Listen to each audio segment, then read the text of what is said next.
Mark of the beast. 2.2 billion people just got told they can't use certain words. They're announcing giant cult-like brainwashing. They're teaching 5-year-olds how to suck cock in public school. They are sitting there doing everything you could ever freaking imagine, killing babies after they're born. And the churches are such Pharisees, they're worried that I just talked about sucking cock instead of killing babies and chucking their damn organs out. Alex Jones. I'm not going to make a big thing out of this. You know, really, I just should make a huge thing out of it, explain to everybody. You notice I just did 55 minutes of air. Most talk show hosts be plugging every segment, what they're selling or what they're doing to fund themselves, okay? Because there's so much advertising, so many shows, so much marketing, most media is going bankrupt. Paul Watson launched summit.news. And you notice he's asking for people to donate $5 a month so he can hire some people, run his own operation. You know why? That's because I told you that there's a chance they're going to be able to shut us down. And so people like Paul Watson, who's been here 18, 19 years, I said, listen, you got to go out and get into business now yourself, my friend. And so I cut his pay almost down to nothing a few months ago to make baby bird get out of the nest because daddy's got goblins all over him running knives through me. So when I'm like cruising along like a spaceship, I got escape pods going boop, boop, boop, boop. And people at the escape pod going, I don't really want to go. And I'm shoving them into the escape pod and going, get in the escape pod. And then I get to see the little comments down below. Oh, Jones can't pay his people anymore. Look, he's asking for their emails, Paul, so he can talk to them. Paul's asking for them to donate so he and his brother and some people can run summit.news. Oh, look at you begging for some money. While we're the trailblazers, tip of the spear, being totally attacked, sued, lied about, shut down, PayPal taken away, listed as an international terrorist, total attack at every level. And the system thinks you're so asleep you don't even know what's going on. Well, our audience does know what's going on. You can feel the damn energy in this country. So I'll tell you, who knows how long you can go to InfoWarsStore.com? Who knows how long you can even go there and buy X2 or buy the great coffee or buy the new products we've got. And listen, if you don't Blah, want to blah, belly blah. up to the Okay, bar I didn't and watch us this with beforehand, money to so be I fair. can do a good stand-up fight against these bastards, then that's your choice in life. I really don't give a goddamn anymore. Excuse me, Lord. I'm just being so real right now. Because I'm fighting all the way. I'm energized. I'm awake. I'm not dead. People ask me how the hell I can have so much energy when I come in here, and I'm not like this in person.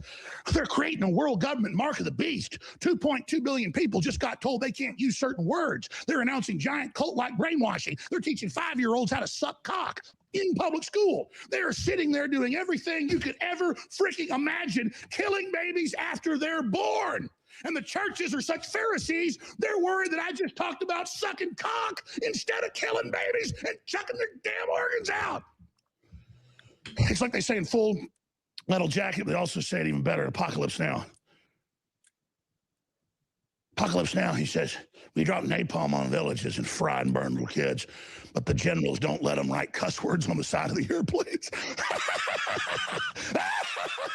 Woo!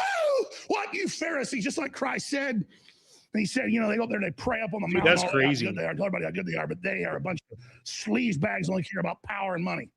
I care about soul and truth. And that's where this country and this world is right now. And the open world government, mark of the beast, with the Chi-Coms is now here. And people are like, well, they're a private company. We'll be right back. Stay with us. It's time. Bro, I mean, I was talking about this before the chat. Like, what is going on in the world today? Why are we dealing with people getting pushed in front of trains and acts of racism and, you know, like groups against other groups and religions against other religions and races against other races and all of the things that are going on? It's been injected into our society. It's been injected into the conversation in a way that's not natural. It didn't just happen on its own.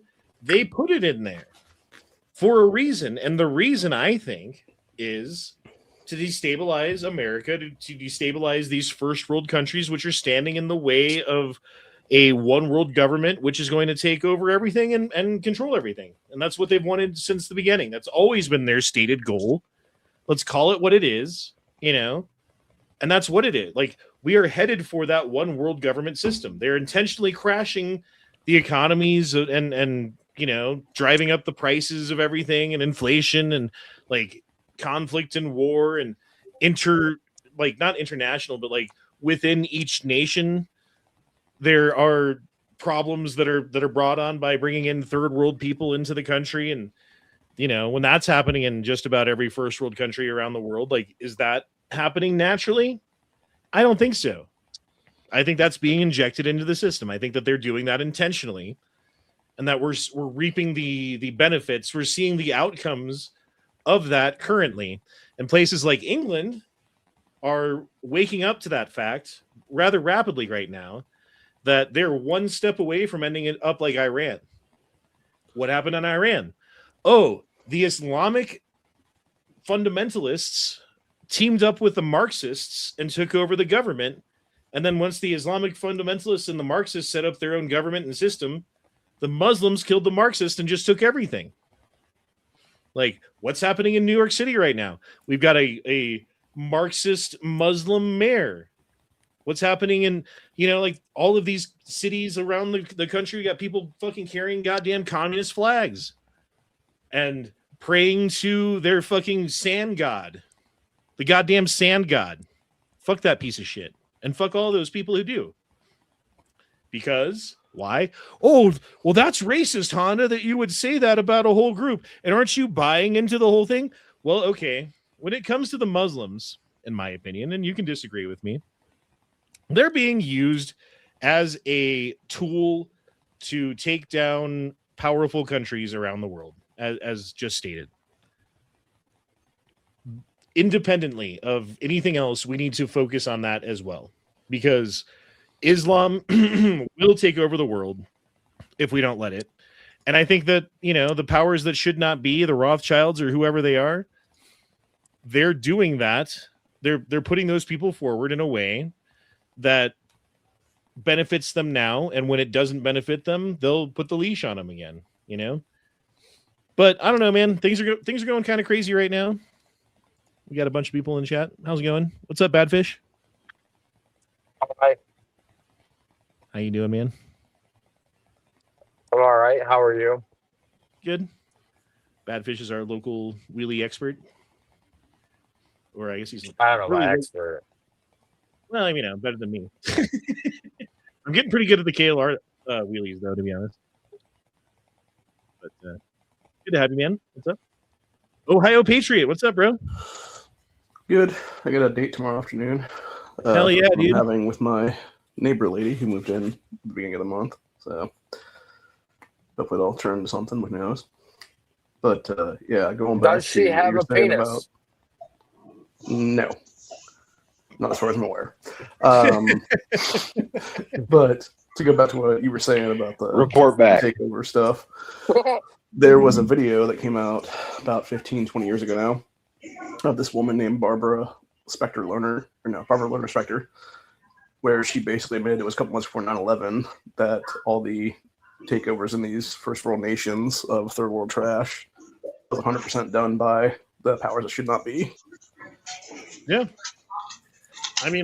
It's pretty obvious to me when I look at what's going on in the world that it's not just a coincidence that every single first world country in the entire world, except for Poland, for some reason, is bringing in millions and millions of third world immigrants. That's weird. Why are they doing that? Well, part of the reason, and the stated reason from those countries, would be because we don't have enough birth rate, right? We're not at replacement levels of birth rate. And without injecting people into the economy would collapse. And to that I say, honestly, bro, a little bit of collapse would be a good thing. Like, how many people can't afford a house, right? If there weren't people being injected into the economy, being brought into the job market, who need a place to live and everything else for their family, what do you think would be happening to the housing market right now? It'd be like Japan. People would be giving houses away. You couldn't fucking buy a house for a lot of money unless it was in like a high value area or something. But like, if you wanted to own a house, you should be able to own a fucking house for basically nothing, because the population of the country is shrinking and it's supply and demand. But since we're bringing in third world, like millions and millions of third worlders, I think it was, what's the most recent number under Biden was 25 million people that he brought in 4 years. That's an incredible amount of people. And again, we were talking about this before the chat. Like, what standard is it to get them out? Like, what level of going after these people am I okay with? And the answer to that question for me is you break a fucking law, you're out. If you are adjacent to someone who's breaking a law, like the example I gave was like your sons are dealing drugs out of the basement. Guess what? I know you weren't dealing the drugs, but it was your basement. Get the fuck out. I don't care anymore, bro. I don't care. Anyway, all that being said, lawfully armed, how are you doing? I'm doing wonderful. Excellent. So good. Excellent. And Mr. Black Screen. Who goes there? Just another glorious day at the office. Oh, our resident Zarati has arrived. What's up, man? How are you doing? I'm all right, man. I'm all right. Well, since you are probably the most centrist or left-leaning person in the group, what standard, like, what would be the minimum amount of extra shit that someone would have to do to get deported from the country?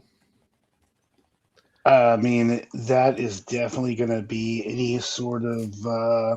You're not obviously a resident of the country. You don't have a citizenship. You're maybe if you're a legal resident, fine. Then I say any sort of crime that is not like crime, misdemeanor or felony. I would say would be misdemeanor would need to go to a court and have a proceeding depending on the misdemeanor. Felony, you're out, period, no matter what. As far as civil cases and things like that, I think that's ridiculous. I think that needs to kind of be tried on a basis. And yeah, as far as like getting people out, I think that's a wrong way to approach it. But as far as crime is being committed, I mean, if you commit a misdemeanor and you're not part of this country, then we need to take a good look at why you're here and then kind of do an investigation. And I kind of support what you said. If you're adjacent to a bunch of criminals, then you're not taking care of the people that you keep. So therefore, maybe you and the whole bunch should go. But then again, it has to be misdemeanor or above. I'm not about civil cases. It's not fair. It's not right. What about, so this can be done. There is a legal process for it, denaturalization. So the idea there would be like, okay, we caught this group of people from Somalia who have been naturalized and are citizens. And what we caught them doing was defrauding the government for millions of dollars and sending it back to their home country. Right?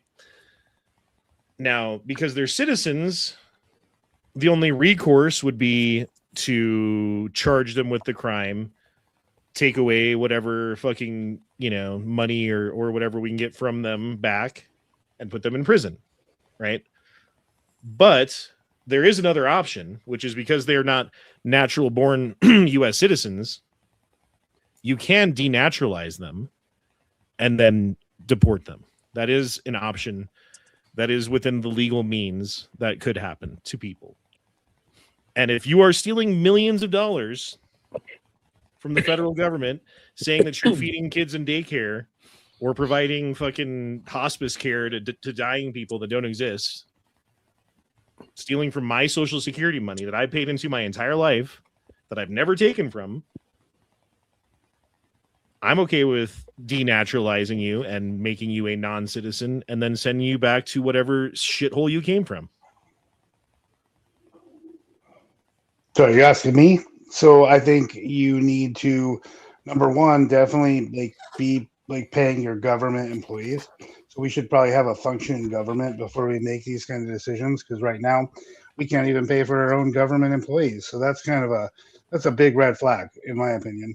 And then going from there, it should absolutely be a case-by-case business where we actually pay people to explore that. From the description you gave, that's pretty extreme. And so if that's the extremity of it and that's the end all, that's going to cover what, 5 people? Like maybe let's say it covers 1,000 people. I mean, I think there's maybe each state has 1,000 people. I really don't know because I haven't done any investigation into it and I don't have the funds to do so. However, the government should spare no expense and actually, one, be running at optimal performance, which we are not because we're spending money on foreign things. We should have people to investigate those crimes on an individual basis because that's what's fair.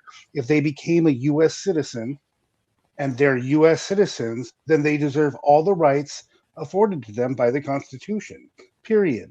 There shouldn't be an exception to that. And then if they're found guilty, well then, sure, yeah, get out of here. That's fine. But you got to do the due justice. And if you're running on a shutdown government because you can't seem to afford to pay your people, that's kind of an issue. And I think you're looking at the wrong thing. You should probably figure out your stuff before you point fingers at someone else. 2 things on the shutdown government. Do you know when they started doing that? When was the first time the government ever shut down? Does anyone know? The answer is under Jimmy Carter, who was a one-term Democrat failed president that ended in January of 1981. Right? That was his last days in office were January of 1981, where they did a couple of things in January of 1981. One of the things that they did was use a legal interpretation, which had never been done before, wherein a president cannot reallocate funds from one pot and put it into another pot to keep the government running until people can figure shit out. Because that's the way it had always been done, right? Like if there was some kind of a funding issue or something going on with something, like while they figure it out, it's not like we're not going to have a military. We'll still pay the troops. We're just going to take it out of the whatever fund from over here. And when you guys figure it out, we'll put that money back in that fund. And in 1981, they were like, wait, because of this rule, and I forget what it was called, but it actually had nothing to do with that. It was about overspending. That it was trying to rein in spending. It had nothing to do with reallocating funds, but they used the courts, the liberal courts at the time, to say, hey, you can't do that. Therefore, because this group is not funded, they are shut down until you fund. And they did that so that they would have a leverage in negotiating with the other side to get things that they want. Like, we will continue to hold the government shut down or TSA or whatever the case is until you give us what we want, concessions on this bill. And that's the way that it's worked since 1981. But that's a relatively new thing that some legal scholars would say shouldn't be a thing, right? And then the other thing is, why is the government shut down exactly? What is it that's happening? What bill are they trying to pass that the Democrats are trying to shut pieces of the government down to hold as leverage over the Republicans so that they can't pass the bill without concessions? I think you should really look at who's voting on that before you just point fingers at Democrats. It's you should probably pull up a stat and show it on the screen before you just make a blatant statement like that. Because I don't think that's fair. Let me make the statement and then I'll back it up. Okay. So the bill that they're trying to pass is the Save America Act. What is the Save America Act? It's basically like proving that you're an American citizen by showing an ID when you go to vote, right? And the people who were against showing an ID when you go to vote are the Democrats, 100%, right? That is the group of people who were. And to be fair, the Republicans who are in office are rather fucking ballless. They don't have balls. They could probably get some shit done, but some of them are Republicans in name only, rhinos as they call them, and others are up for re-election in places that, you know how it goes. But yeah, the people who were holding up the vote, and that in fact that has now ended. That is no longer true. They did vote at 2 a.m. last night to fund DHS, and they tried to pull out the funding for I want to say Homeland Security, but that's not correct. It's ICE. ICE. They try to take away the funding for ICE. But the thing is, they just passed the big, beautiful bill like a couple months ago, which included in the big, beautiful bill was specifically funding for ICE through like 2029 or something, right? So regardless of what they do, they've already voted to fund ICE. So they basically lost on all fronts. The government is open, TSA is being paid, and no one is being furloughed at the moment. So that's all I had to say about that. Oh, what did you want me to pull up? So I think you're both retarded. Both parties are both corrupt, and we need to start hanging politicians. there you go. There you go. I can get behind that statement 100%. I'll just stop talking. So I actually had a thought about a month and a half ago, and I realized that when you look at what our federal government is right now, with Trump being president, Vance being vice president, and then the Democrat Party on the other side of the aisle, we're basically just being led by a single party at this point, because you have 90s Democrats and Trump and Vance, and you have the 2026 Democrat Party, and a lot of the people that are rhinos in the Republican Party are pretty much 90s Democrats. So, yeah, if you want to know why we have a fucking problem, it's because we have a single party in power right now of different eras. Maybe we have more choices than two altogether. Three, if you want to call a third party who's never won ever in the history of parties. That's not true. We've had 3 presidents that were independent parties. However, the party itself didn't win. It was the person who won under a specific either Republican or Democrat. They weren't running as an independent. They were an independent, but they were running under a flag. So let's put that stat up there. The only I true think president Abraham Lincoln did win under independent because he didn't win he won by majority, and he's the only one to ever do that because it was a split decision. I agree with that 100%. The only true president in U.S. history was George Washington, because he had no political backing whatsoever from any party. There's some cool stories about him too, like being supernatural. I don't know. I wish I was there so I could see it. Oh my gosh. You know how he died, right? Did he get shot and like No, he massacred? he was out in his field in the middle of the day. It started raining. He had his big overcoat on, and he ended up contracting pneumonia. Is what it was. He didn't, because he came back home and they were having dinner with some people, and instead of going upstairs and changing, he's like, "Oh no, I'll just sit here in this chair with like wet clothes on," and he felt pneumonia because of that, and because the doctors at the time, their entire go-to was basically bloodletting. They basically leeches, yeah. Yeah, they basically leached him to death is what it was, because he even said when he was dying from lack of blood, he's like, "Do it again."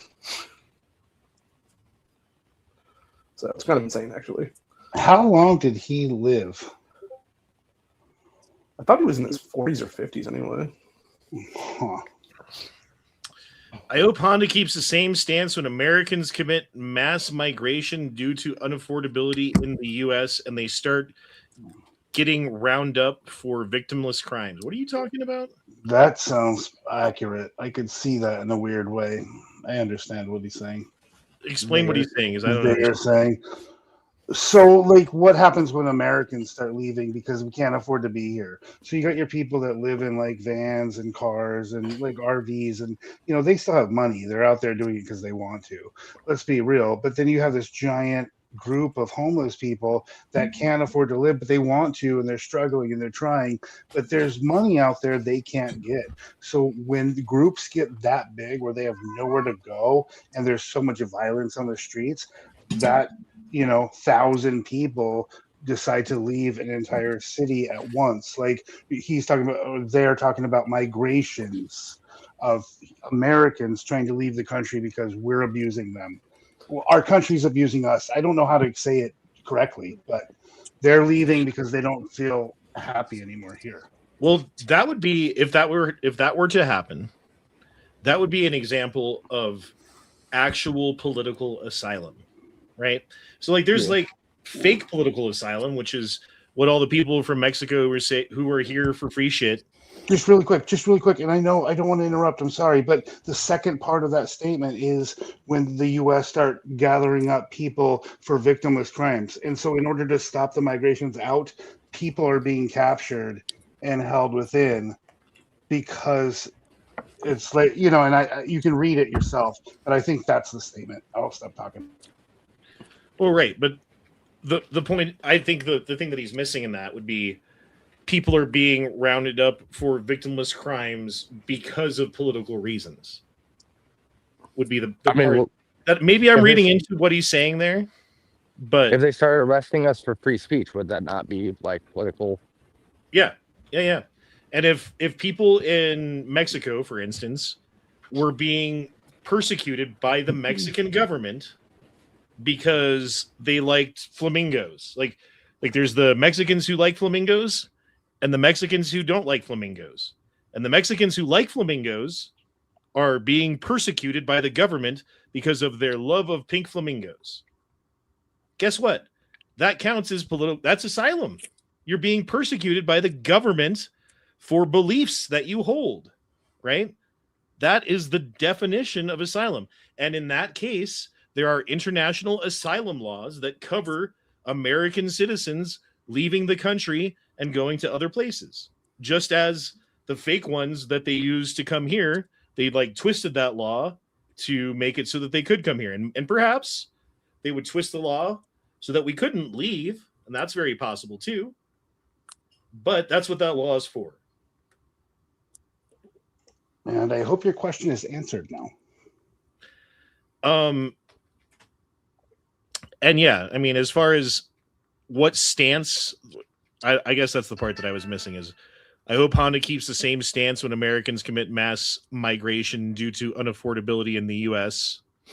And that's another thing that we were talking about the other day, Zarati, was things right now seem like they're pretty bad, right? The price of things is up. We're starting wars with other countries. There's terrorist attacks going on. There's like the price of goods because of tariffs and all of these things. And like nothing's going right. Nothing's going good. It's all going against the plan. But actually, if the tariffs and the trade deals are to work, then we are exactly where we need to be in the plan right there. And that is like where things hurt a little bit, where things cost a little bit more, where the economy still goes along and you're still able to get the goods that you want. But yeah, a couple of things that you buy when you go to the store, you're like, what the fuck? And that is to give companies in the United States a competitive advantage so that they can start producing those goods in theory. And I don't know if it's going to work out or not. Like, I'm no fucking magician. I can't see the future. I don't have a crystal ball. But in theory, so that at some future date, we start opening companies and competing with these foreign companies who are bringing in these goods with extra charges and the cost of shipping it over here, we should be able to produce the same goods for less and maybe even at a better quality. So yeah, the price of things will come down if this is to work. And then the other part of that is the investments that are coming in from other countries and companies to the United States as a result of the deals that have been made and the tariffs that have gone out. Right. So like it's something like $9 trillion is being promised over the next 5 years to be invested in the United States, which necessarily will make our economy grow, which will necessarily create jobs. And then that money, because those jobs are here, is going to bounce around the economy here. And in theory, and again, I don't have a crystal ball. I don't know that this is how it's gonna work out. I'm just saying this is what the idea is and what the plan is, and so far everything's going exactly to plan. And it's just people are kicking and screaming as we knew they would about. I heard the price of lumber's coming down. Well, and things will probably go up too still. Like it's not over yet. We're still in a state of flux when it comes to the price of things. Lumber is one of the things we actually have a good resource of too. Yeah, we buy a bunch of like OSB and shit from Canada. We've brought them to the table.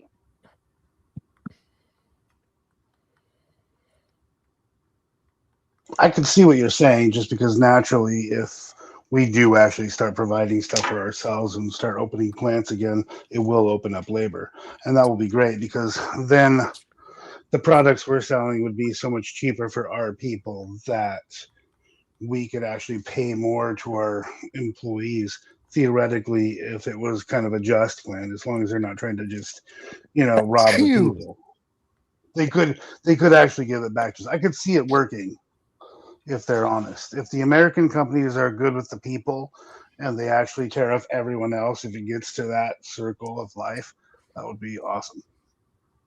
Well, and honestly, dude, I've been deep down thinking that tariffs really are the way to deal with places like China and India, where people who work there in these factories make basically nothing. And how do you compete with that? How do you compete with a Chinese company that builds widgets when you pay your people $20 an hour or whatever, and in China they make $20 a week? It's like impossible to compete with that unless you tack on some fucking. And like, here's another thing. Like, I really need my cheap Chinese goods. I really need my cheap Indian fucking made pillows or whatever. Well, kind of in a way, and I'm not saying you are, but in a way you're kind of okay with slavery then. Because these people who work in these fucking factories, of course, making pillows are basically fucking slave. They will never get ahead in life. They can work as much as they want, and the only thing that they're ever going to be able to do is feed themselves and maybe their kids. There's winners and losers. It sucks to suck. Yeah, I think when you get to the by the way, when you get to the root of it, they're about to reset pricing. I think all the tariffs and everything aren't really going to matter. They're doing their global reset, and it's going to be so we can do the CDC because the dollar's losing power ultimately. There are ships going through the strait. You know how they're going through the strait? They're not paying in the US dollar. They're paying in the Chinese petro yuan right now. The news isn't telling us that shit. That's what's actually making it through is shit that's not paying in the dollar. That's why we're so pissed. Honestly, Are you talking about CBDCs? Eventually, yes. Part of the reason why I think we're in Iran and doing the things with Iran is to secure the petrodollar. And I'm not saying for better or worse, right or wrong or whatever, but the fact is that the buying power of the dollar that you and I have in our pocket is not determined by an amount of gold in Fort Knox or the economy itself. It's determined by the barrel of a fucking gun and the fact that we force the entire world, minus China and Russia, to buy and sell oil in our dollars. And as long as they do that, our dollar is going to continue to be pretty strong and do pretty well. And the thing is, like, the whole world, the BRICS nations, like, there was a bunch of stuff under Biden not too long ago that really made it seem like the petrodollar was about to fucking die. And now, like, no one's talking about that. So, I don't know. Again, for better or for worse, is it worth it? I'm not sure. Is that the only factor? I don't think so. And certainly when, Iran's killing 20,000 people in the street for protesting, I'm pretty okay with bombing their fucking leadership who made that decision, But, yeah, man, I don't know. Why do people keep getting pushed in front of trains? This is happening all across the country in multiple cities. We all know who is the target and usually who the perpetrators are. And I'm not even going to talk about that because that's not what this chat's about. It's not about spreading that kind of shit. Right. But this does keep happening. You would think that could easily be fixed if you just put like a barricade that would come up when the trains are not in place there. Yeah, but dude, do you know how much infrastructure and how much cost that would go along with the project? Yeah, it would be a ton, and that's the problem. And I know for a fact, like, our infrastructure is such shit right now. I mean, look at all these data centers being put up right now. We can barely afford our grid right now because of all the damn data centers being made everywhere now that are sucking off of our current grid. Yeah. This Well, is we have just such shit going on here in Ohio right now. This is just like clocking old people back in the day, except we're a little bit deadlier. Thankfully, this guy is like, fuck no. But, like that you could see how close that was to that guy getting pushed right in front of he was like inches from death. And why did that guy do it? I don't know. It doesn't seem like he knew him. Doesn't seem like they were having an interaction or an argument, That was one of the few times the person actually had a steady gait so they could actually steady themselves and not get knocked over. I guess the thing is, when you're standing and waiting for a train, maybe put your phone down and take a couple steps away from the edge. I'm not sure. Mm-hmm. Well, or you could be 6 like feet us and put from your the back edge. against the Situational wall. awareness. Yeah. Yeah, give yourself 180 with your back on a wall. Exactly. So here's the headline in the story that's pissing me off today. Bullet used to kill Charlie Kirk did not match rifle allegedly used by suspect Tyler Robinson, new court filing claims. Now, just reading that, what would one think? You would think, well, certainly then that's not the gun that was used, and there must be a second gunman, and the entire story is shit, right? Well, the actual story is they got a piece of the bullet out of Charlie Kirk's body and tried to identify it and which gun it came from.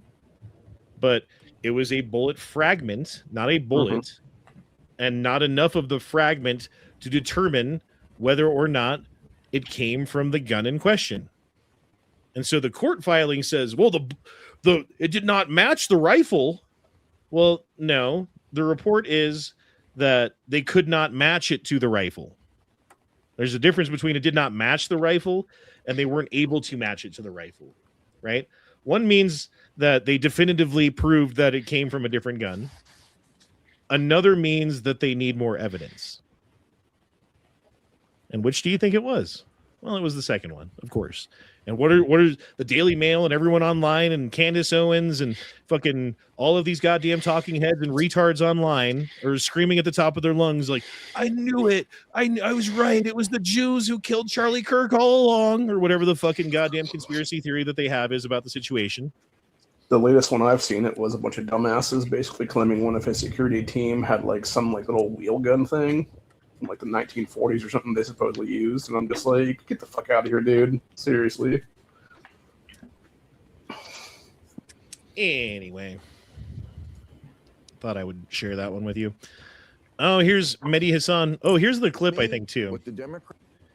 Every war Israel has fought is a war of defense. In every war, they were attacked first. Are not And this is almost true. There is one glaring example of that being false. doing with this is leading. Is that the The USS energy Liberty? in their parties with the young people who learn everything about Israel on TikTok. They don't know shit. And their leaders are not standing up and saying, kids, you don't know what's going on here. Every war Israel has fought is a war of defense. Right.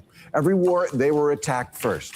Well, And they're not doing that. my pushback would have to be with traditional and conventional Democrats.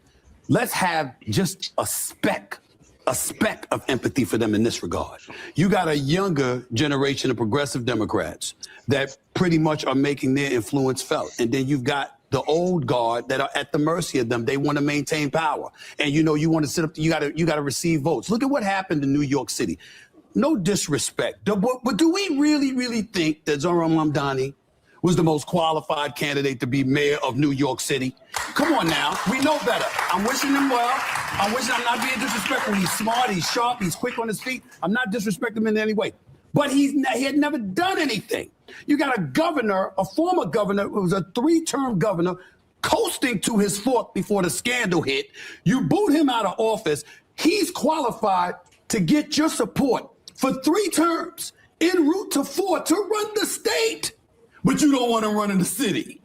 And you're going to hand the reins to a 33-year-old He's also a communist. Okay. I mean, and I'm not saying that as a slur. All right. I'm saying that's his political view. It's a view you're allowed to have in this country, and people are allowed to vote for it. So you have people that don't it's not mind a that, and communist. they want that in this country. And unfortunately, if you're a Chuck Schumer or some of the old guards, you're at the mercy of all of that, still trying to stay in office, knowing that you got voters out there that would support that ahead of you. Yeah, Chuck Schumer's fucking... he is not in control. He's like at the helm of his ship that is in a storm going in every direction, and he can't control it. He just happens I want to mention 2 things about the clip in hand here. So the woman that was sitting next to Bill Maher is CIA agent turned Congresswoman Slotkin, who is 100% paid for by Michael Bloomberg and Moms Man Action, the anti-gunners. Secondarily, with them talking about Zoran, when you actually look into who voted for Zoran Mamdani, like 67% of his voter base or something like that in New York City was all foreign-born people. It's all a bunch of foreign nationals that were put into this country. And mind you, they do not have voter ID in New York City. Dude, that's crazy how New York City's like Okay. like 75%, or I don't even know what the percentage is, but It's super high. like 60% fucking foreign-born people live in Yeah. New York City. And then if you've seen the videos recently, their infrastructure there, it's literally crumbling down to the trash heap that it was built upon. Yeah, that's crazy, bro. That's crazy. To It's me, also interesting the too Demo- because when you look at the whenever they have flooding there, and man, I think it's Manhattan Island or whatever, where it recedes is right where the original island stopped being built, and where they started building onto it with a bunch of literal garbage, and then concrete and everything else they could throw on top of it. Then So would you call the current war or whatever the fuck the action in Iran defensive for Israel? Is this a defensive war where they were attacked first?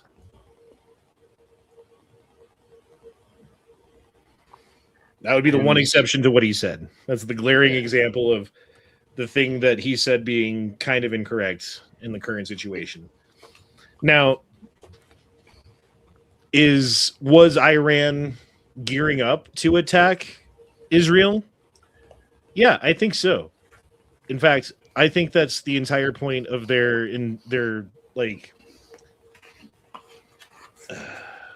basically their rocket program, right? Was specifically designed to reach every part of Israel. Their nuclear program was designed so that they could fucking drop nukes on Israel, because they've stated many times that they want to wipe them off the face of the earth.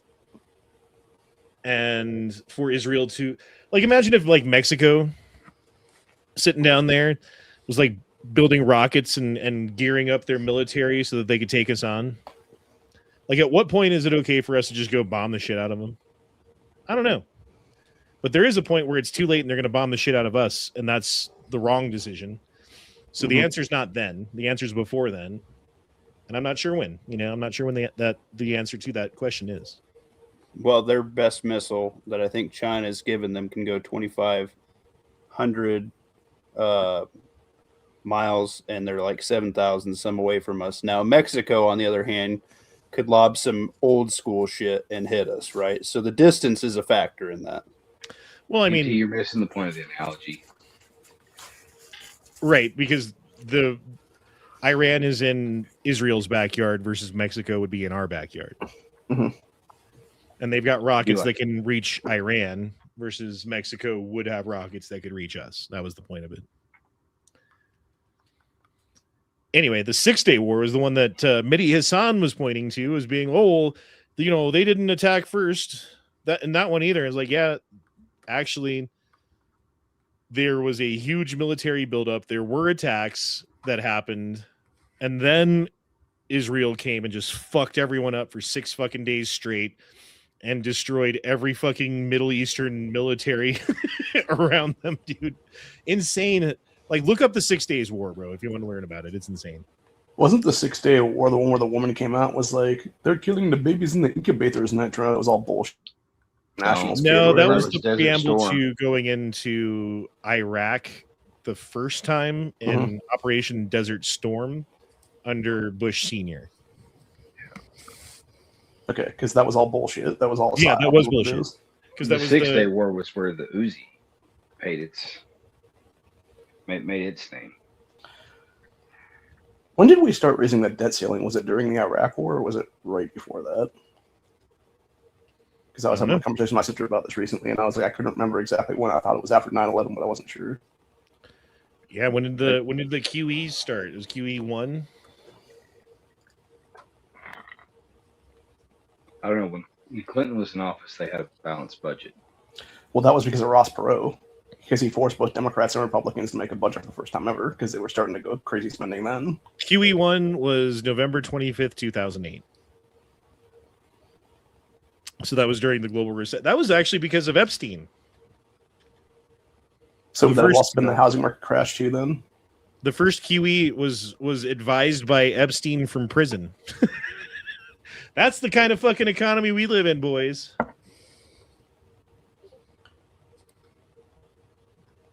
Anyway.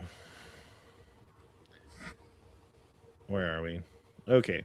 Breaking: No King's Dallas clash erupted between protesters and convicted seditionist Enrique Tarrio and Stuart Rhodes. These men belong in prison for life. You ever notice how, like, they start with the conclusion? Like, what did he do? I don't know. Why does he deserve to be in prison for life? I don't know. Just that he is and that they should be. And that's the conclusion. And this is a pro-America march. Alex Stein, 99.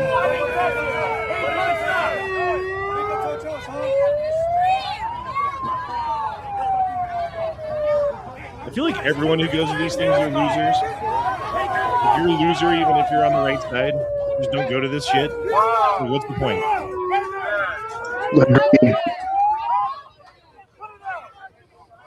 Like, seriously, like, what are you going to go here? Are you going to, like, convince the people on the other side by putting on your fucking, your flag upside down and wearing a DEA hat or whatever?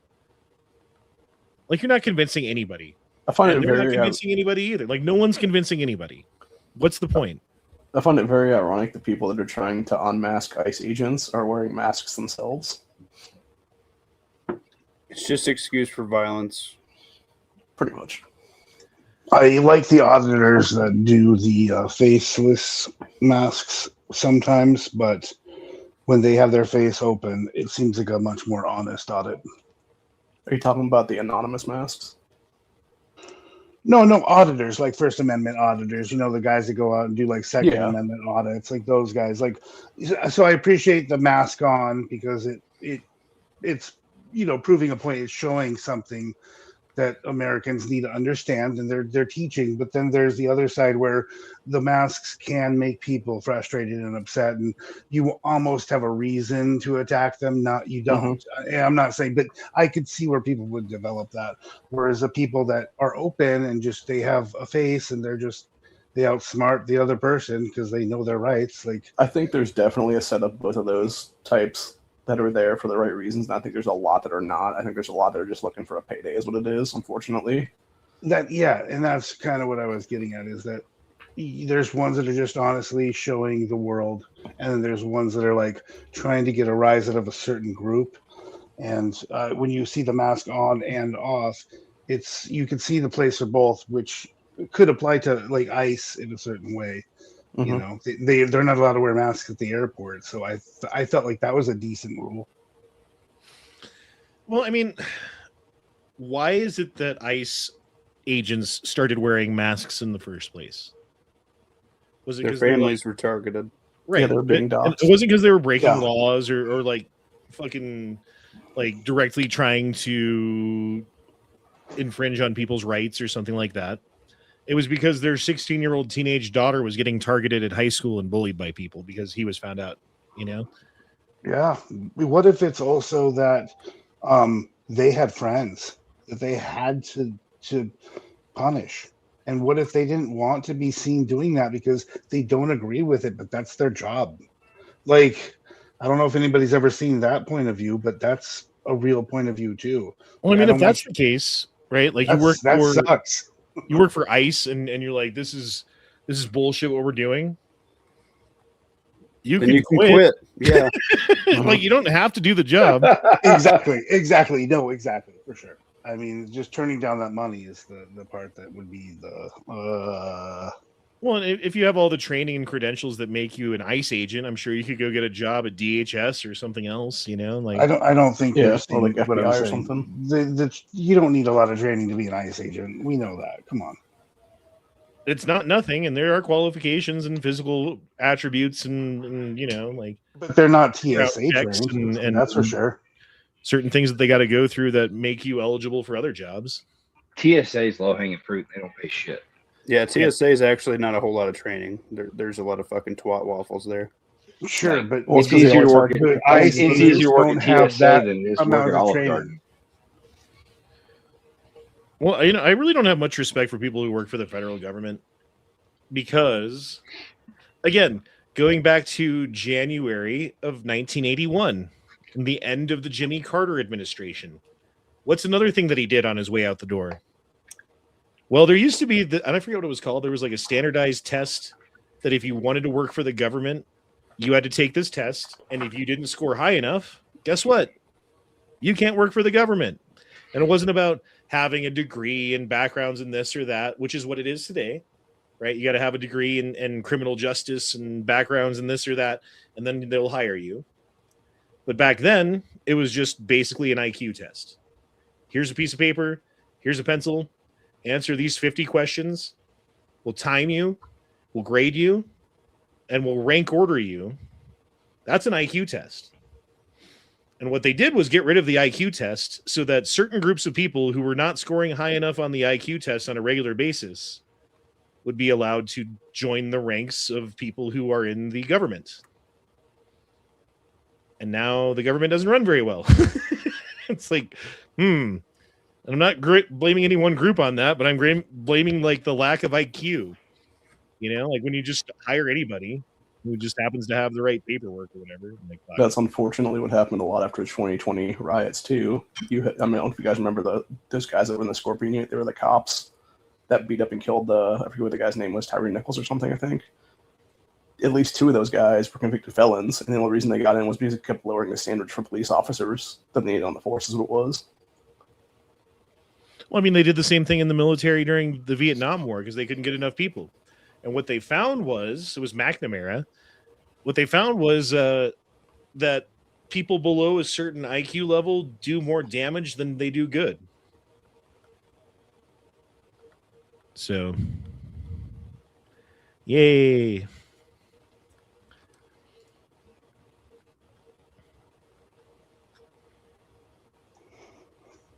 Anyway, so here's a video of Iranian civilians who are seizing an operative of the government and fighting against them. And they're like, oh, it's hard to watch because they like beat him up.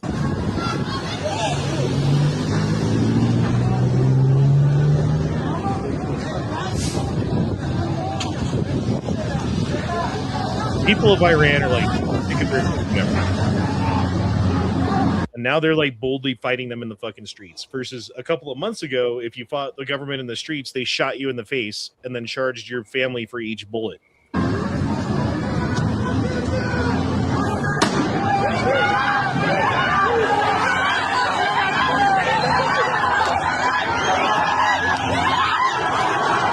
Yeah, these are all civilians.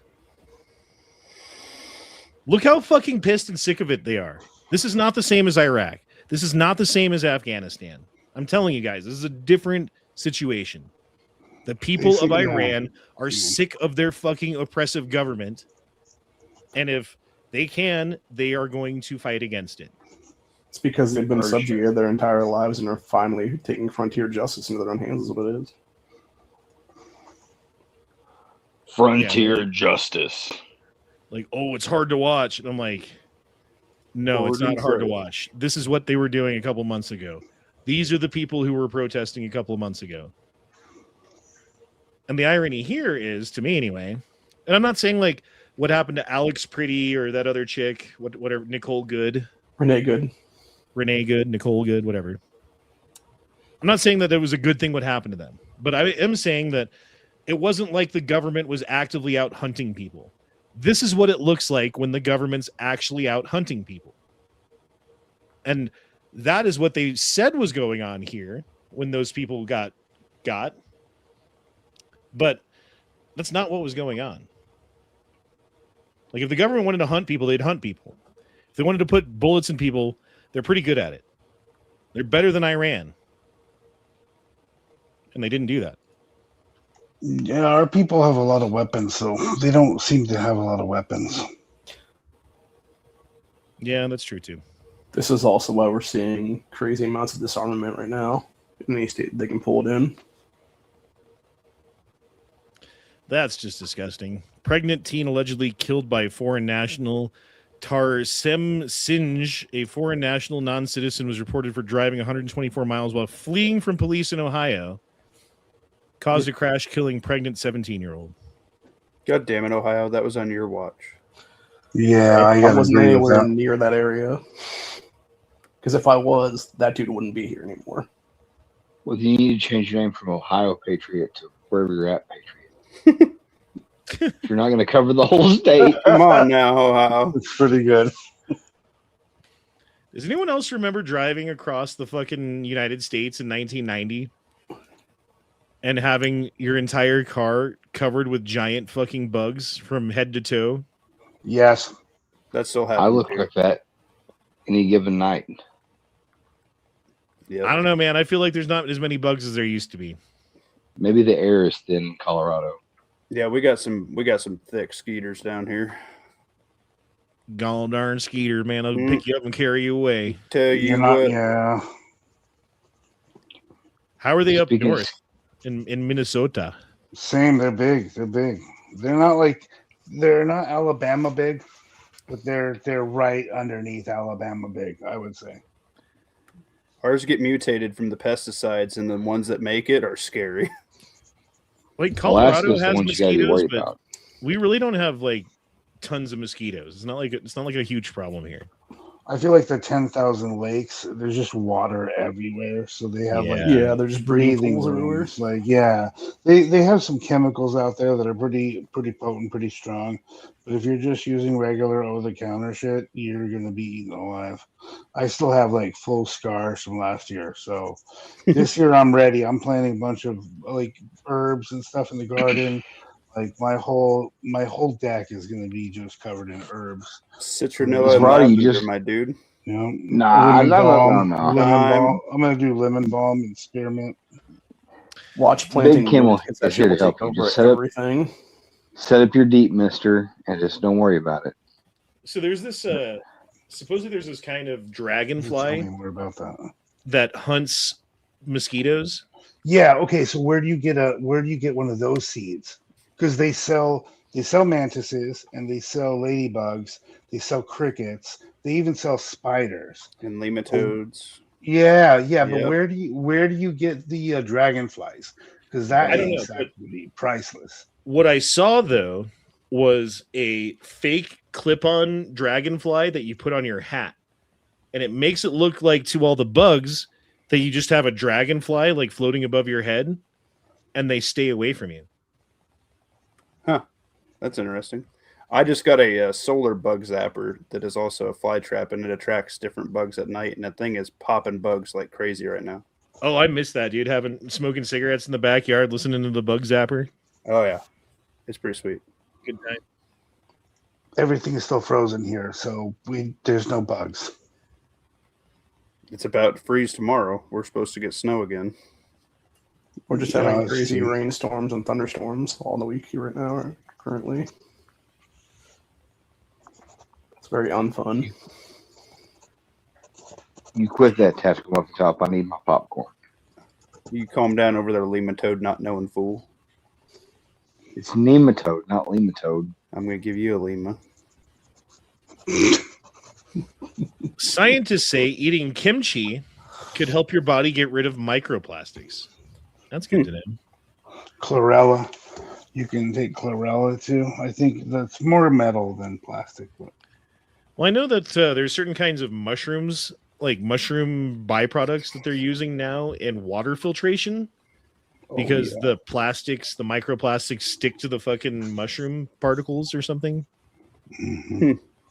Oyster mushrooms can actually take out a lot of poisons in the soil and stuff too. That's why it pisses me off that our state right now does not have, well, the leadership of the state does not have any deals where they're actually trying to plant oyster mushrooms all over East Palestine from the train derailment a few years back now, because they should be, because they could have easily done away with a lot of the soil contamination already. It's pretty easy to plant those, huh? It is, and they can be It's eaten just the like- same year that they pull the toxins out, and they just eat the toxins in their system somehow when they're growing, and they're fine to eat Yeah. after that then. Yeah, of course. And that's how they process things. They're awesome. They eat dead things. They're amazing. So, yeah.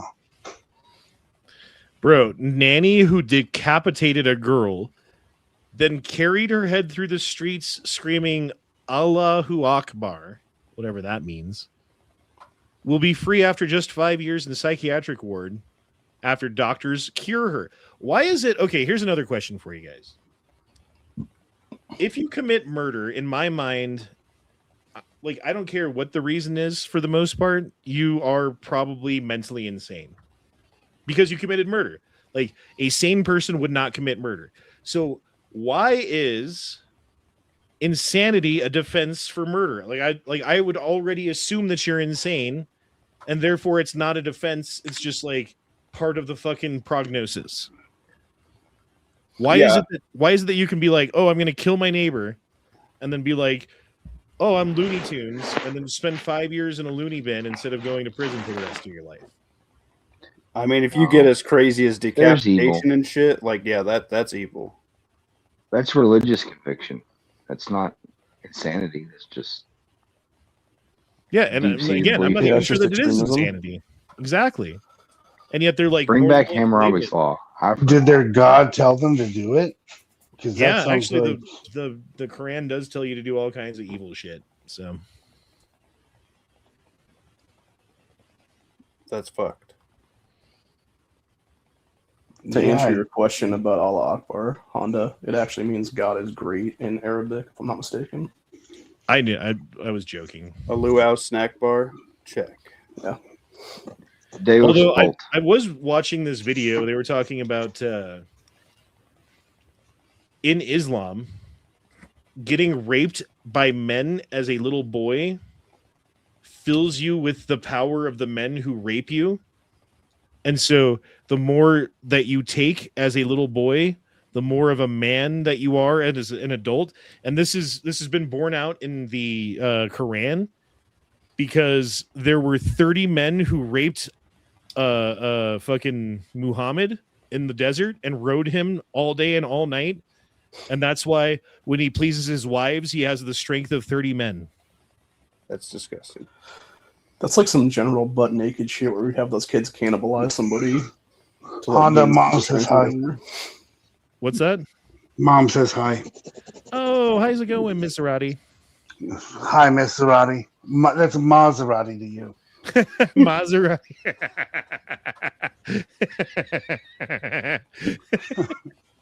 That's pretty good. Yeah.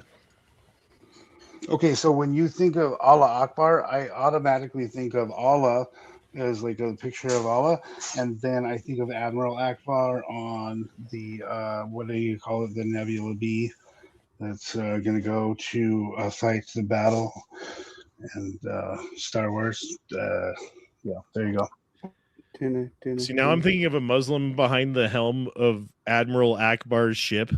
Right, he looks like a fish, and you're like, how is this possible? What dimension is this? Oh my god, that's pretty funny. Wild videos show hundreds of spring breakers running wild during a teen takeover of a Wisconsin mall, with at least 13 people arrested as numerous fights break out. Why do these teen takeovers keep happening? Yeah, it seems like a place you can fight. So Their 6 parents black didn't kids beat fought, their ass? 200 watched. What's that? Oh, I wonder if you can. Their parents didn't beat their ass and teach them morals. If you guys haven't seen it, there was a sheriff in Florida, I think it was Daytona Beach area, where he was calling out these people because they were trying to do all these different takeover events and stuff like that without permits. And he's like, if you come here and do this, we're going to arrest you and we're going to beat the fuck out of you. And to stop them from doing it then.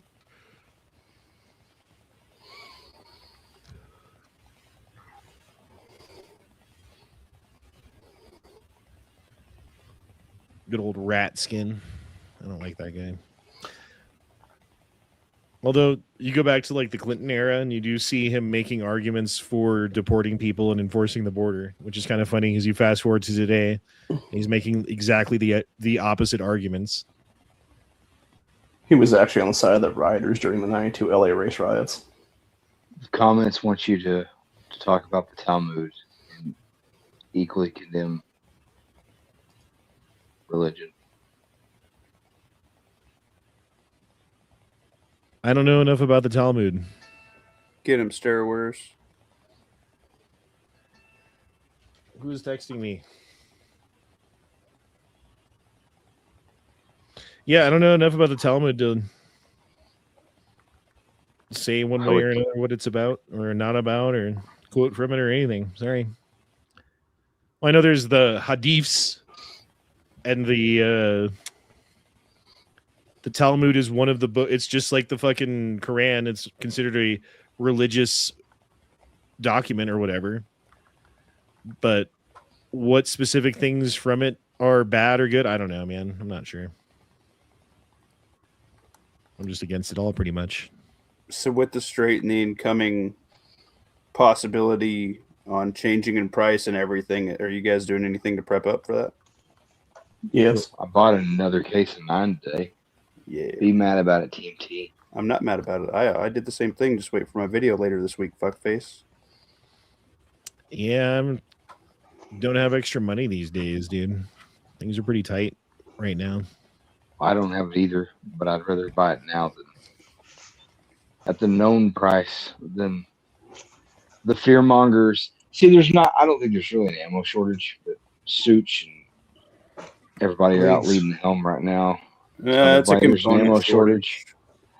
But there's been a air quotes component shortage for the last Forever. 5 years. Yep. They just it's literally this calendar time of every year that they try and sow that fear so that everyone will run out and buy ammo. I did. I know, and I did too. We're suckers, but it's as low as it's been in the last 3+ years. Yeah. Yeah. So I'd rather lock it in at the known price than play what if 6 months from now it'd be double again. Be ahead of the curve, you know. I sold all my guns, so Don't a lot of our raw materials for making ammo actually? That's fine. You can ride a motorcycle and outrun the mushroom cloud. You make a target, so I'll arm you. How's that sound? well, okay. Think about this. It's Iran got the nuke off, right? They nuked us 10 times because they had 10 nukes, and now America's in disarray because we got nuked 10 different times, and it's basically a zombie apocalypse out there. Yeah. Are you carrying a rifle? Are you going to carry your rifle with you out in the street? I'm with you. Like, I want to be a better prepper, but like, I can't accumulate it all. I don't have the land to grow it all. So I'm with you. Like, I'm there. This was I locked this in for sport, not for like end of days. Well, my specific argument is, though, if it's the end of days and people are we're now living in like WROL, there's no more rule of law, and you carry around a rifle as you're walking to somewhere, to the store, you're putting a giant fucking bullseye on your back. If you're walking to the store and you have failed as a prepper. Yeah, you have failed as a prepper. There won't be stores anymore. I'm going to Wally World. What? Yeah. There ain't no Wally World, homie. Okay. You gotta take a group. But hey, in the same vein, I had a friend, this was years ago, but he was proud that he had accumulated 2 chem suits and like 4 filters. I was like, dude, those filters are only good for like 8 hours. So what are you gonna do? Like when the bomb drops, you're just gonna like walk out of your porch and be like, well, I live 24 hours longer than everybody, and then do the cockroach. I'm just saying, bro, like if you're out and about for whatever reason, yeah, the store's gone or whatever, like you got to make it to grandma's house. The car breaks down. Yeah, you're walking the last 5 miles. You have a rifle on your back.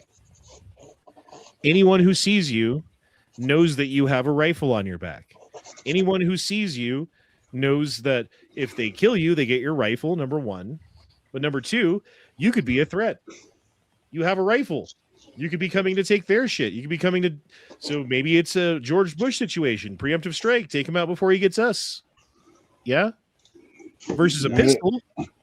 Concealed carried in your waistband. Are you as combat effective? No. Can you shoot targets with as good of ease? No. Do you have the distance? No. Do you have the stopping power? No.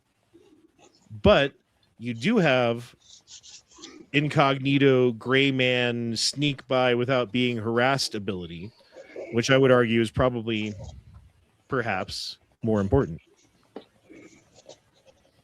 Yeah, while this is a subject that has been like debated ad nauseum for ever, as long as YouTube has been a thing, if not before. If we're going to use nothing fancy terms and say WROL, without rule of law, good preppers are going to bug in for the first like week, easy, and then after that, all the people that are on 2+ medications are dead, and the tweakers are looking for a fix. And by then, the average, I'm going to say good people, but like the average people are either armed or ate. Right. So And at I that think point, at there's that going to be point, that it'll resurgence of community where like you're looking out for you and yours, and everybody knows to like have a healthy distrust of one another, but otherwise leave each other alone. I think the outside the waistband, just the pistol, will become a thing, just like they do in a lot of natural disasters, especially hurricane-torn areas, fire, tornado, earthquake. People don a pistol on the outside of the waistband just to show that they have some security, some force. But nobody's running around in full battle rattle. Like they're still, cutting wood with chainsaws. They're still hauling buckets of water. It's not ever been super duper tactical refugee camp, right? It's just you got a gun on the outside of your hip. Big whoop. Is someone cleaning something with a toothbrush? Lead on Steel votes buy barbecue sauce.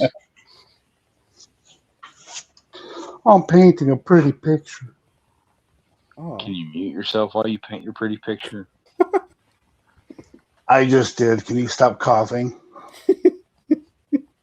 I didn't cough. That was TMT's chortle.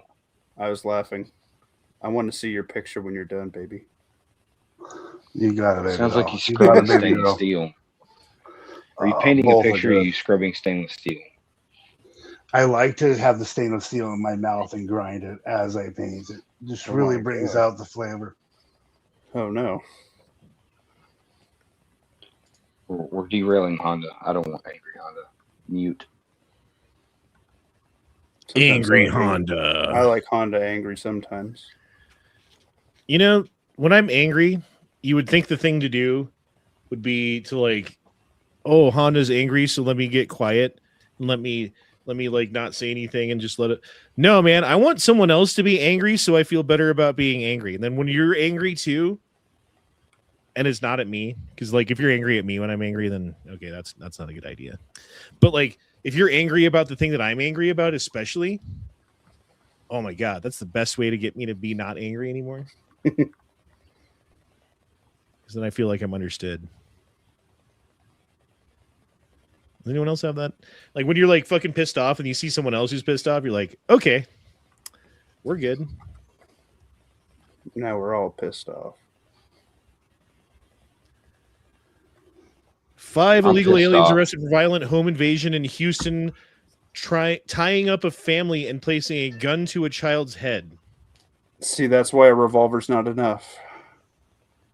I love you. So I could have a home defense PCC.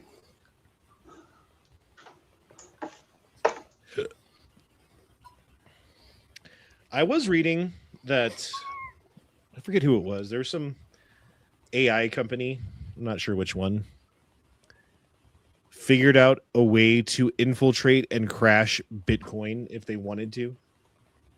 Nice. Like, that's not very nice for people who hold Bitcoin. Like, I'm not one of them, but I could see how that would be a bad thing for people.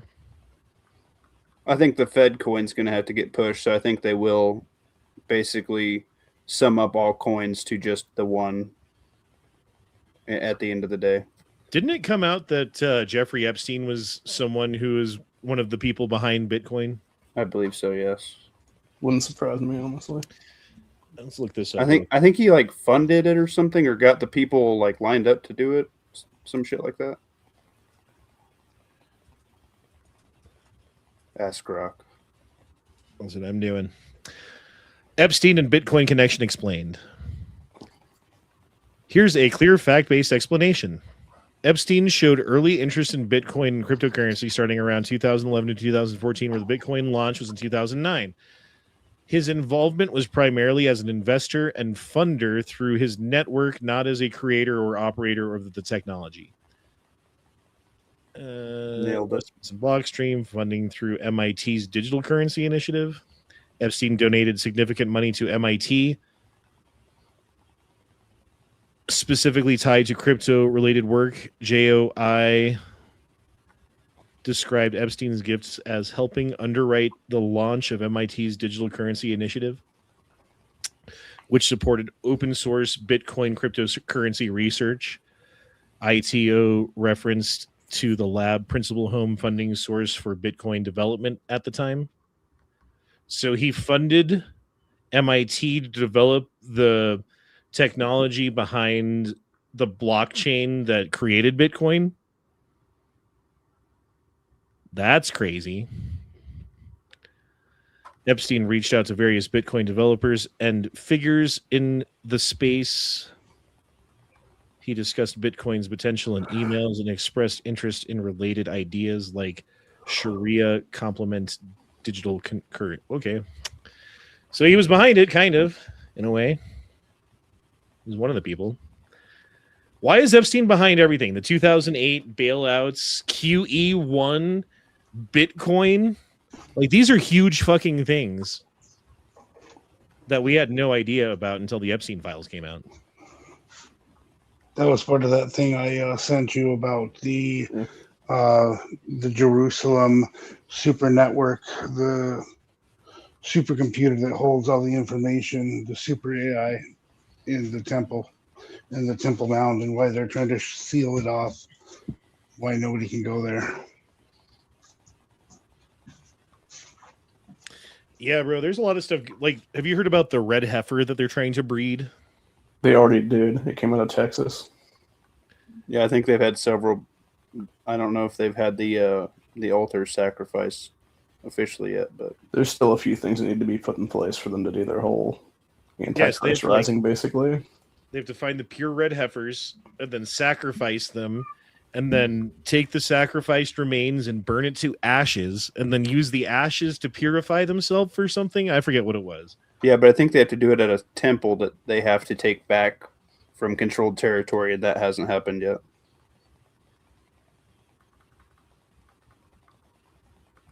Some temple that if they take it over or whatever, it's not good. Now it's getting real. Yeah.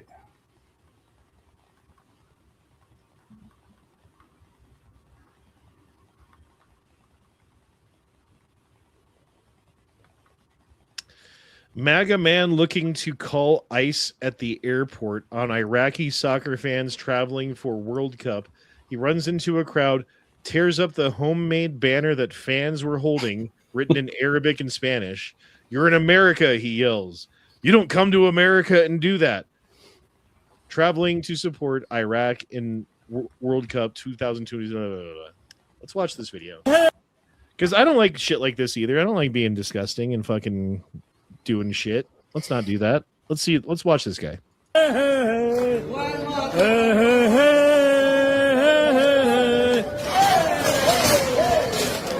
What the fuck?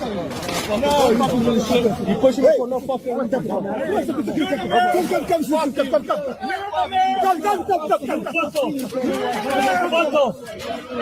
You fuck off. No, you come to America and do that. You fuck off. No, it's a free country. You know.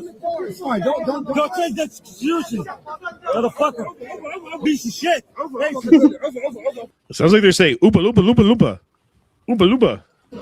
Fuck off. Get out of here. Piece of shit. Racist sick. White ass. It's a game. It's a football. You know, I feel bad for these guys, and like traveling to another country for your soccer team and getting harassed by some guy in an airport because he has a different ideology than you, and you're in America and he's a white guy and he's like tearing down your sign. That's bad. But imagine you're a white guy and you're in Afghanistan and, you've got some sign that they don't like. Are they just going to rip up your sign? Maybe. Maybe they'll do worse. I'm not sure. I don't know, man. I don't know where I stand. Stop it all. That's what I say. Stop being dicks. Did you see that video that recently came out where it was Hasidic Jews stomping on an Israeli flag? No. Yeah, you got the curly J's now versus the little hats. So that should be fun. Although I was going to talk about this, and I forgot about it until just now. Trump did an executive order, I forget what it was, like in the last couple of days, about birthright citizenship, right?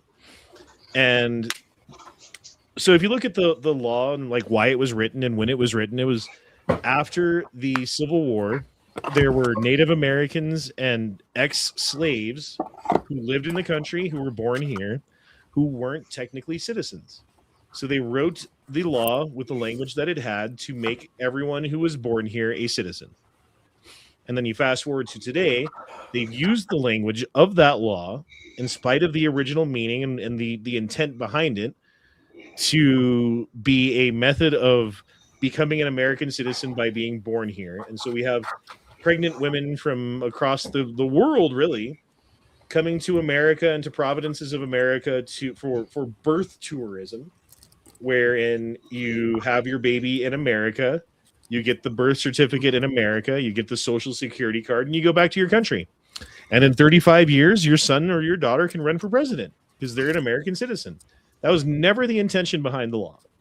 That was never what they intended by the language that they used when they wrote it. It was specifically for Native Americans and for slaves, for ex-slaves. Regretfully, Now, there's a difference between spirit of law and word of law. So Trump wrote this executive order. Lower courts have already looked at it, looked at the original documents behind the law that were like the papers or whatever that they wrote, and have sided with President Trump. So it's being escalated to higher courts. This is expected to go all the way to the Supreme Court, where they're going to have to make a decision. And legal experts, as far as I understand, are siding with Trump because the original meaning and the original intent behind the law is as stated, right? And that if this does go into effect, it will not actually take away anyone's citizenship who already had it. Like if you were born under birthright citizenship, the way the law was interpreted up until this point, there's nothing that's going to be taken away from you.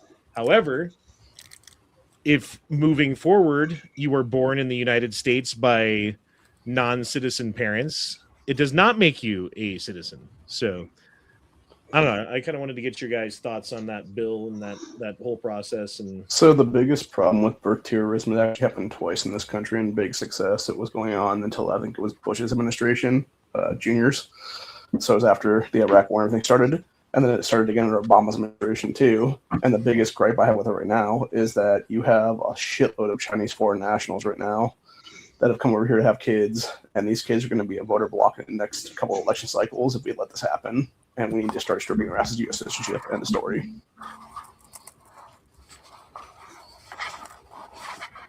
And I know we talked about this before the chat, Zarate. Did you have any thoughts? Because I didn't want to hear your thoughts before the chat, but I want to hear them now. So, I mean, initially, I think that people came over, and this is just a past statement, people came over with their kids in hopes to have their kid here in order to have a better life. And I think that stage has happened. It's done. That has happened multiple times. People have come over here, they've immigrated, they've had families that have families. People migrate here all the time. And I think migration here is super duper important because it's part of our heritage. However, that being said, part of the awesomeness of the Constitution is the fact that we can change these laws. And in this particular case, with where we're at as a world standing, being that we're at war and we're in whatever you want to call it, incursion, excursion, we're having fun in another country, whatever it is. We got a lot going on. So maybe we take a step back, and I admire the Constitution and the fact that we can change the law. And if we vote to change the law and the law gets changed, then I support it. And that's where I'm at, because I don't really have a super solid opinion of it, just because I don't want people coming in here to blow us up. Like, I can see that as being something that can happen now, just based on kind of where we're at and what's going on. You know, we're policing the whole world, and I could see people wanting to come over and police us in their own way, and that is called terrorism. So maybe we put a stop to that. You know, so if we vote for it, then I'm for it. Well, I mean, the vote already happened. Yeah. As far as the law that's on the books goes. Yeah. The executive order just happened, and the courts need to determine whether or not that's legal or just, or I don't know what they got to do exactly. Right. So when they make that decision, I'm definitely going to support it. You know, whatever it is. Yeah. You know, like 100%. I mean, this is something that no other country in the world does. There's not another single country on the face of the planet that says, make it here before 9 months and your kid's in. Like, no one does that except for us. And the only reason that it's like that here is because the wording of the bill and the intention of that wording has been applied to, and I'm not sure exactly when that happened. Like, when was that reinterpreted? When did people start using that as legal justification for saying that your son or daughter who's born here is a U.S. citizen, when specifically and explicitly the people who wrote the bill said that's not what it's for? I think at some point we actually wanted people to come here because we did not have enough people to compete with, you know, our own growth. We were growing exponentially, and the only way to continue growth is to have more babies and to expand more. I mean, I think that was just a time. Like, we needed more people at a time, and that's how you did it. Well, I mean, and there's always been legal migration, legal immigration to the United States. I think what most people's problem with, at least here, is the illegal immigration. Like, no one's saying that. Well, actually, I would say that even some of the legal immigration that we do is a little ridiculous. Like, you know about chain migration, what that is? Mm-hmm. So that's when like I'm from Nigeria or whatever country, doesn't matter where, and I'm a doctor, right? So I go through the paperwork and I got the money and I immigrate to the United States. Now I'm here. Now I'm a citizen. But what about my wife? Well, you know, she's your wife. She should come too. All right, here's the paperwork for your wife. But what about my kids? Well, you know, they're your kids. They should probably come too. Okay, what about my mother and father and my sisters and my brothers and my cousins and my aunts and my uncles and their kids? And pretty soon you've got the entire extended family, 20, 30 people, because there was one guy who was a doctor and you let him in. A lot of chain migration. What's that? A lot of chain. I don't know. He said a lot of chain migration. I was going to say a lot of chain migration can be blamed straight back on Reagan because it was him basically giving in to Pelosi and Schumer when they were in office at the time in the 80s. And that's basically where that shit started. And that's exactly why California went blue the way it did. And why Texas is heading that way now, too. I think they bring the whole family over. The idea behind our immigration system, at least the way that it used to work, was if you are someone from a different country and you have something to offer the United, like, you're not just like a fucking taxi driver, right? Like, we need someone who's like a pharmacist or someone who's gone to school and learned something useful. And we can bring you into this country and you can do geology here or whatever. Like, okay, cool. I don't think that they were like ever intended for it to be for everyone in their extended family and aunts, uncles, cousins, you know, the neighbor's dog. I'm not sure who all they're bringing in, but well, they're eating all the dogs and they're eating all the cats, so it doesn't matter. They can bring as many pets as they want. They were eating the ducks too. Don't forget that. Yeah, exactly. As long as they eat them, it doesn't matter if they bring them over. That's not hurting anything. One time I was working at Village Inn as a waiter back in the day, and I used to have this old English couple that would come in and tell me stories about stuff. And they were really nice. I really liked them. They told me a story. They visited China with their grandkids years ago, you know, when the grandkids were little and they were younger. And they were at this fucking open air market and they came across a guy selling puppies, you know, all these puppies in cages. And the grandkids were like, "Oh, daddy, grandma, grandpa, can we please have a puppy? Can we please have a puppy?" And they were like, "Fine." And let the kids pick out a puppy at the puppy sales place at the open air market in China. But they weren't done shopping yet. So they're like, hey, Mr. Shopkeep, we still have some shopping to do and we don't want to carry around this puppy all day with us. Perhaps we could just come pick up the puppy at the end of the day. Like, what time do you close? Okay, cool. We will be back then. And so they go on with their day and shopping, and the kids get silk and whatever other fucking things they buy, and then they get back to the puppy shop, and they're there to pick up the puppy. And the guy hands them a bag. What's inside of the bag? A skinned puppy. Butchered puppy. The puppy, no. Yeah, because the guy at the store assumed that, you know, like, what is he selling these puppies for? Because people eat puppies because it's goddamn China. Yeah. You came and bought a puppy from me. I'm going to save you the step of having to kill it in front of the kids. I'll get it ready for you. Yeah. Doggy bag. Doggy bag. That's good. Yeah. Oh, remember this one? Caltech Sub 2K. Why are there so many transgender shooters? They're fucking crazy people. Because we allow SSRIs on the market still. Good use of sling, by the way. Well, it's not very heavy, even for a woman. Still. Fucking retard level 1,000 over there. So stupid. Zing! Love you guys. It was over your head, TMT. I was transvestite. Started out as a woman.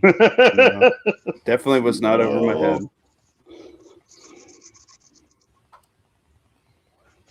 She wishes she had a head. Oh, look, it's the puppy from China. Oh, it looks better in a sack. Oh, look, he's all grown up. They didn't eat him. Oh, come on. Yeah, this doesn't taste as good once they've actually had a life. Well, there was this place called Ho Ho's Dollar Scoop on Mississippi and 225 in Aurora, Colorado, where you could buy a scoop of teriyaki whatever for $1, right? Double scoop, $2, right? You can have lunch for $2. It was actually a pretty good deal. I ate there a couple times. Oh, no. They got in trouble because they would go to the Denver Dumb Friends League, and the reason they got caught is because they were looking for the biggest dogs they had. They wanted big dogs. You ate puppy? I might have. Oh, you fucking 100% did. Yeah, they got busted going to the fucking animal shelter and adopting the biggest dogs they could find. You're part of the problem. You're part of the problem. Was it Honda. good? This is our guy. I don't remember it being bad. No. No. I don't even care. Like the Chinese remember- place you fix remember- whatever. Just don't tell me. Let me eat it and smile. Demolition Man, where he goes underground and, The and rat they're burger. like, that's a rat burger. He's like, the carne de rate. And he's like, this is the best damn rat burger I've ever had. El carne de raton. And he ate the whole thing. Sí, pero es the carne de rata. There was a video that came out like a week or two ago where it was a bunch of illegals in New York City that were roasting guinea pigs over a fire. Guinea pigs is like a delicacy in a lot of places. I want to eat one of those, the giant guinea pigs. What are they called? Capybara? Capybaras, yeah. What is wrong with you? I'd eat just a regular guinea pig. What's the deal? Ugh, yeah, kill the regular guinea pig. Come on, man. Capybaras get along with everybody. I just want to try. They eat them over there. They love them. They're sentient. I bet they get along with barbecue sauce pretty fucking good. I bet Actually, you do capybara too. in a lot of those Amazonian countries are on the menu for anacondas and stuff like that quite a bit. Oh, TMT's great lathered barbecue sauce. That's true. I do a good lather. Are we bad people? Yes. But it's funny. So that's cool. Nice. Save. Who's Greta Garbo? The name sounds familiar, but I can't place it. Will you get this Neil O'Donnell P5N fucking comment off your thing? He's fucking up your feed. My bad. Nobody can see Thank you. TMT's avatar. Yeah. Sorry, TMT. It's a muffin. I got stickers, by the way. You want a sticker? Yeah, dude. Sweet. Just don't send me any more Protect triggers. your nuts. Come on. Sticker, I'll take a sticker. Okay. Are you talking about chain migration? We've got a guy that's Yemeni that runs a vape shop. Yemeni? And like from Yemen. Oh, okay. Little fella looks like Osama's cousin. And he bought an HK a while back, but now he needed to sell it because he said he's got some guy suing him and he wants to sell it because he wants to kill the guy. and like in his rant, he admitted he married his cousin, like his wife's his cousin. What is happening over there? I don't know. Typical Alabama, huh? He was talking about chain migration. That's just what I thought of. That and my neuro that's from Africa. It's got 5 generations of his family over here. Because one guy's a doctor. Shit. Rose threw a $250 million necklace into the ocean to honor a guy she hooked up with once. Meanwhile, her husband spent his whole life working for her, and her granddaughter cared for her.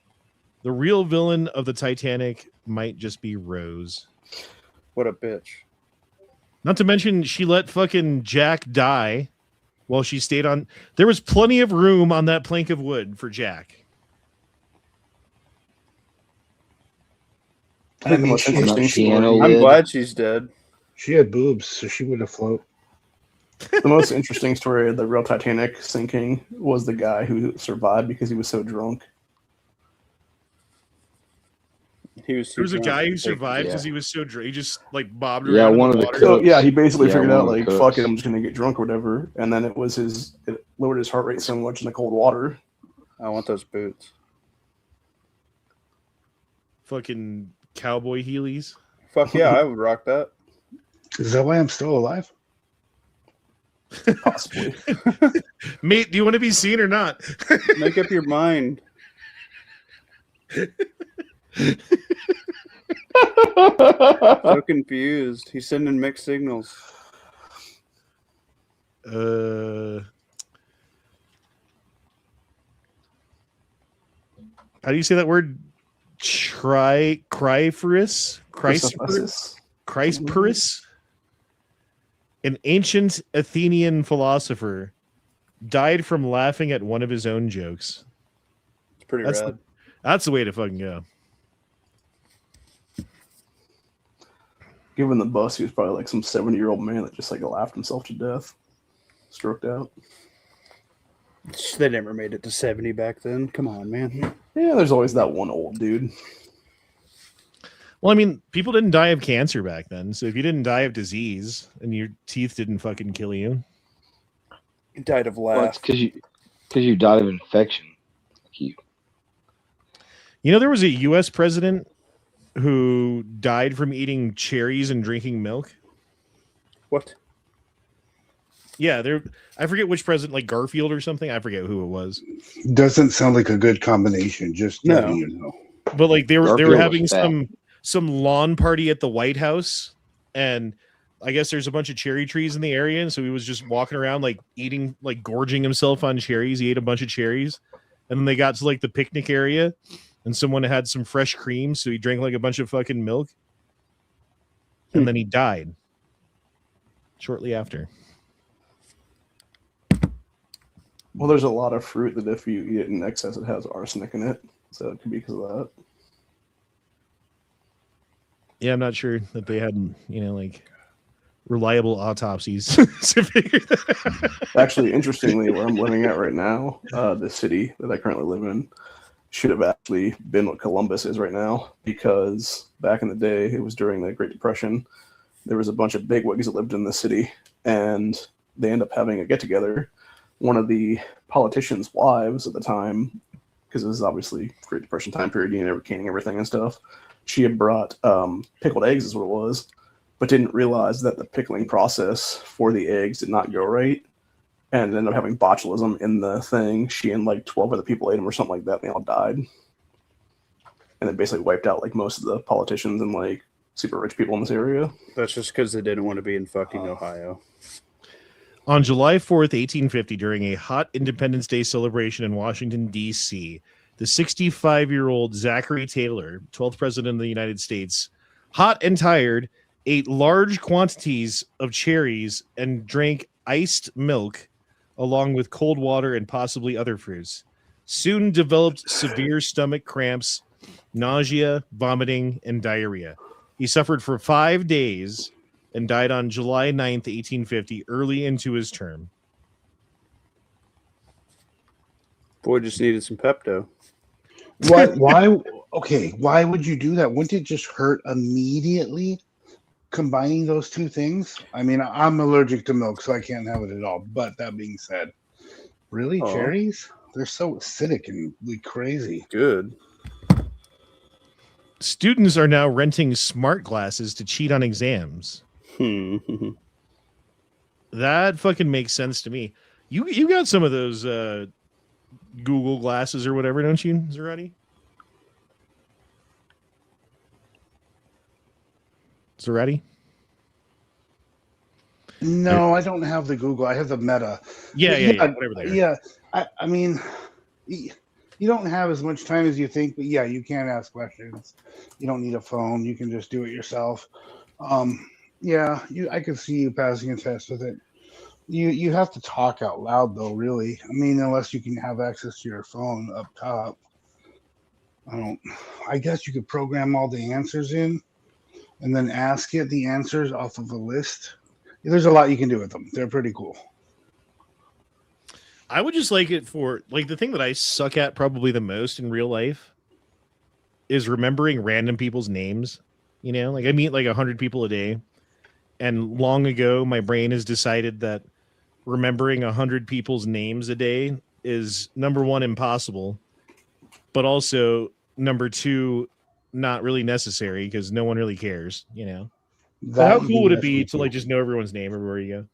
Yeah, you can definitely do that. And yeah, you can ask it specific questions or like put people into a database that you just create. I don't know if a lot of people know that, but they're pretty unique. So apparently there were some Army aircrew people who flew their Apache helicopter to Kid Rock's house to say what's up and then fly away. And Cool. they're now suspended for doing this. I don't know. I guess like you can't just be using fucking military equipment to like stop by fucking celebrities' houses who you like. So, you know, whatever. Oh, look. Pete Hegseth says U.S. Army pilot suspension lifted, no punishment, no investigation. Carry on. How do you get permission to do that, just out of curiosity? What? Fly an Apache helicopter to say hi to somebody you like? I don't think they did get permission. I think that's the point. Yeah, they asked for forgiveness after the fact. Right. Oopsies. It was on the way. Gotcha. Okay. Yeah, they were already pilots, so it was no big deal to just take the aircraft.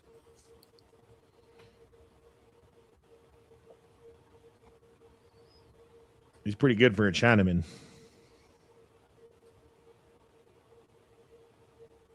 Reminds me of that Wyatt Earp scene where Doc Holliday starts spinning the cub.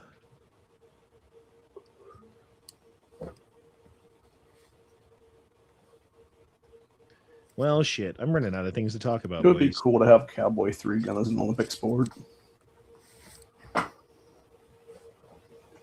Yeah, that was a good scene. That was definitely a good scene. That movie was pretty remarkable for its time. I'll be a Huckleberry.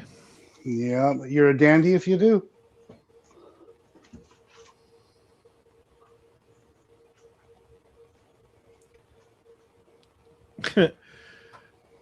No, dude. I eat the shit out of cherries and drink milk with them.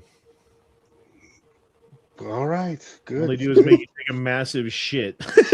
Good, right. Okay, there you go. Good for your stomach. Awesome. On that note, I think we're going to end it here. You know, things have gone downhill when we start talking about Dukes. Speaking of Dukes, I hope Duke's doing okay. Anyone know? Anybody heard anything about Duke? No. I think Duke's done. I think he's done. Well, say la vie. Hope you're doing okay out there, Duke. And I hope everybody else out there is doing good too. I hope you guys have a good night. Thank you for being here for another episode of the Gay Frog Chat. What are we on now? Number 285. My God, man, that's a lot of episodes. But we will see you guys next week for another episode. Deuces, y'all. Shall not pee in fridge. Trubita, shabata, nabata, pressure. Batacath care. Prect the troops. 2 words made in America. And we'll see you all next time. Later.